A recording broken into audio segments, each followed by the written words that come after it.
भगत सिंह की ज़िंदगी के वो आखिरी 12 घंटे। लाहौर सेंट्रल जेल में 23 मार्च 1931 की शुरुआत किसी और दिन की तरह ही हुई थी। फ़र्क सिर्फ इतना ऐसा था कि सुबह सुबह ज़ोर की आंधी आई थी, लेकिन जेल के कैदियों को थोड़ा अजीब सा लगा जब 4 बजे ही वार्डन चरस सिंह ने उनसे आकर कहा कि वो अपनी अपनी कोठरियों में चले जाएं। उन्होंने कारण नहीं बताया, उनके मुंह से सिर्फ ये निकला कि आदेश ऊपर से है।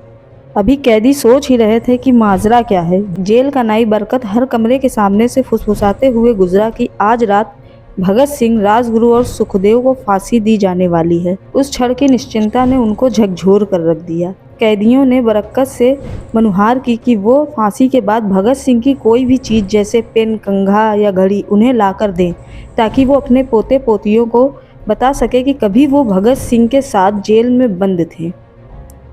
बरकत भगत सिंह की कोठरी में गया और वहां से उनका पेन और कंघा ले आया। सारे कैदियों में होड़ लग गई कि किसका उस पर अधिकार हो। आखिर में डरा निकाला गया। अब सब कैदी चुप हो चले थे। उनकी निगाहें उनकी कोठरी से गुजरने वाले रास्ते पर लगी हुई थी। भगत सिंह और उनके साथी फांसी पर लटकाए जाने के लिए उसी रास्ते से गुजरने वाले थे।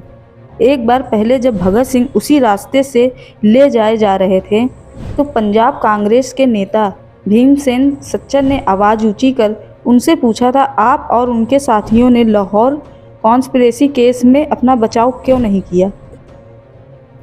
भगत सिंह का जवाब था, इनकलाबियों को मरना ही होता है, क्योंकि उनके मरने से ही उनका अभिमान मजबूत होता है। अदालत में अपील से नहीं, वार्डन चरस सिंह भगत सिंह के खैरख्वाह थे और अपनी तरफ से जो कुछ बन पड़ता था उनके लिए करते थे।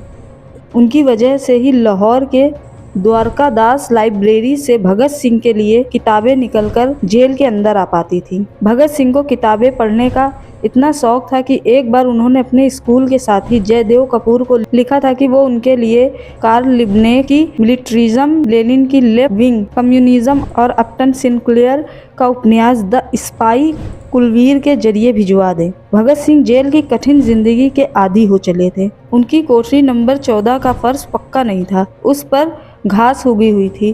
कोठरी में बस इतनी जगह थी कि उनका 5 फीट 10 इंच का शरीर बमुश्किल से उसमें लेट पाए। भगत सिंह को फांसी दिए जाने के 2 घंटे पहले उनके वकील प्राणनाथ मेहता उनसे मिलने पहुंचे। मेहता ने बाद में लिखा कि भगत सिंह अपनी छोटी सी कोठरी में पिंजड़े में बंद शेर की तरह चक्कर लगा रहे थे। उन्होंने मुस्कुराकर मेहता का स्वागत किया और पूछा कि आप मेरी किताब रिवॉल्यूशनरी लेनिन लाएं या नहीं। जब मेहता ने उन्हें किताब दी तो वो उसे उसी समय पढ़ने लगे, मानो उनके पास अब ज़्यादा समय न बचा हो। मेहता ने उनसे पूछा कि क्या आप देश को कोई संदेश देना चाहेंगे? भगत सिंह ने किताब से अपना मुंह हटाए बगैर कहा, सिर्फ 2 संदेश, साम्राज्यवाद मुर्दाबाद और इनकलाब जिंदाबाद। इसके बाद भगत सिंह ने मेहता से कहा कि वो पंडित नेहरू और सुभाष चंद्र बोस को मेरा धन्यवाद पहुंचा दें, जिन्होंने मेरे केस में गहरी रुचि ली। भगत सिंह से मिलने के बाद मेहता राजगुरु से मिलने उनकी कोठरी पहुंचे।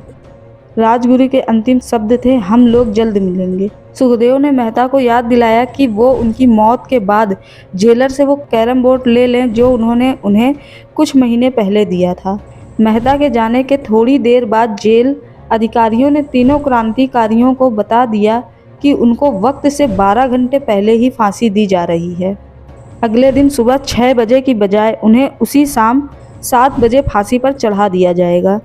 भगत सिंह मेहता के द्वारा दी गई किताब के कुछ पन्ने ही पढ़ पाए थे। उनके मुंह से निकला, क्या आप मुझे इस किताब का एक अध्याय भी खत्म नहीं करने देंगे? भगत सिंह ने जेल के मुस्लिम सफाई कर्मचारी बेबे से अनुरोध किया था कि वो उनके लिए उनको फांसी दिए जाने के एक दिन पहले शाम को अपने घर से खाना लाएं।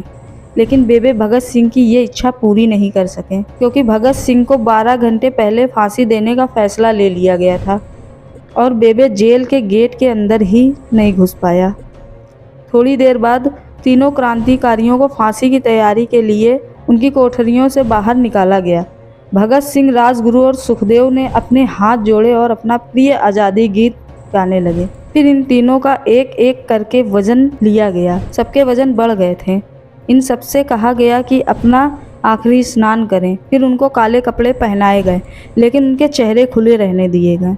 चरस सिंह ने भगत सिंह के कान में फुसफुसा कर कहा कि वाहेगुरु को याद करो। भगत सिंह बोले, पूरी ज़िंदगी मैंने ईश्वर को याद नहीं किया। असल में मैंने कई बार गरीबों के कलेश के लिए ईश्वर को कोसा भी है। अगर मैं अब उनसे माफ़ी मांगूं तो वो कहेंगे कि इससे बड़ा डरपोक कोई नहीं है। इसका अंत नज़दीक आ रहा है, इसीलिए ये माफ़ी मांगने आया है। जैसे ही जेल की घड़ी ने 6 बजाए, कैदियों ने दूर से आती कुछ पदचापें सुनी। उनके साथ भारी बूटों के ज़मीन पर पड़ने की आवाज़ें भी आ रही थीं। साथ में एक गाने का भी दबा स्वर सुनाई दे रहा था, सरफरोशी की तमन्ना अब हमारे दिल में है। सभी को अचानक ज़ोर ज़ोर से इनकलाब जिंदाबाद और हिंदुस्तान आज़ाद हो, इसके नारे सुनाई देने लगे। फांसी का तख्ता पुराना था, लेकिन फांसी देने वाला काफ़ी तंदुरुस्त था। फांसी देने के लिए मसीह जल्लाद को लाहौर के पास शाहदरा से बुलाया गया था। भगत सिंह इन तीनों के बीच में खड़े थे। भगत सिंह अपनी मां को दिया गया वो वचन पूरा करना चाहते थे कि वो फांसी के तख्ते से इनकलाब जिंदाबाद का नारा लगाएंगे। लाहौर जिला कांग्रेस के सचिव पिंडी दास सोंधी का घर लाहौर सेंट्रल जेल से बिल्कुल लगा हुआ था। भगत सिंह ने इतनी ज़ोर से इनकलाब जिंदाबाद का नारा लगाया कि उनकी आवाज़ें सोंधी के घर तक सुनाई दी। उनकी आवाज़ सुनते ही जेल के दूसरे कैदी भी नारे लगाने लगे। तीनों युवा क्रांतिकारियों के गले में फांसी की रस्सी डाल दी गई, उनके हाथ और पैर बांध दिए गए। तभी जल्लाद ने पूछा, सबसे पहले कौन जाएगा?